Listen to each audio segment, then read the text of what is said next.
சற்றுமுன் வெளியான தகவல். ரேஷன் அட்டைதாருக்கு முக்கியமான தகவல் வெளியிடுது. அது என்னன்னு பார்க்க போறோம். நீங்க நம்ம சேனலை சப்ஸ்கிரைப் பண்ணாம இருந்தீங்கன்னா மறக்காம லைக் பண்ணிக்கோங்க, சப்ஸ்கிரைப் பண்ணிக்கோங்க.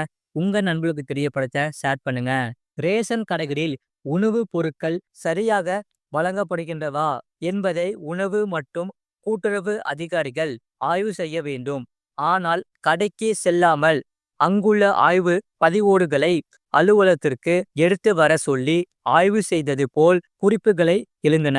இதை தடுக்க மொபைல் போன் செயலியை 2022 அறிமுகம் செய்தன.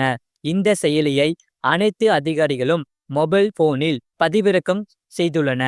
அதாவது கடைக்கு சென்று அங்குள்ள விற்பனை முனைய கருவி அருகில் இருந்தபடிதான் செயலியில் இருப்பு குறைவு உள்ளிட்ட விவரங்களை பதிவு செய்ய முடியும். இதிலும் முறைகேடு செய்கின்றன. கடைகளுக்கு நேரடி ஆய்வுக்கு செல்லாமல் வேறு நபர்களை அனுப்பி கடை விற்பனை விவரங்களை அங்கிருந்தபடியே செயலியில் பதிவு செய்து விடுவதாக புகார் எழுந்து உள்ளது. இது போன்ற செய்திகளை உடனுக்குடன் அறிந்து கொள்ள மறக்காம சேனலை சப்ஸ்கிரைப் செய்யுங்கள், மற்றவர்களுக்கு தெரியப்படுத்த ஷேர் செய்யுங்கள். அது மட்டும் இல்லாமல் மகளிர் உரிமை தொகைக்கான முக்கியமான செய்தி கீழே லிங்க் கொடுத்துருக்கோம். அதை கிளிக் பண்ணி வீடியோ பார்த்துக்கலாம். மறக்காம லைக் பண்ணிக்கோங்க.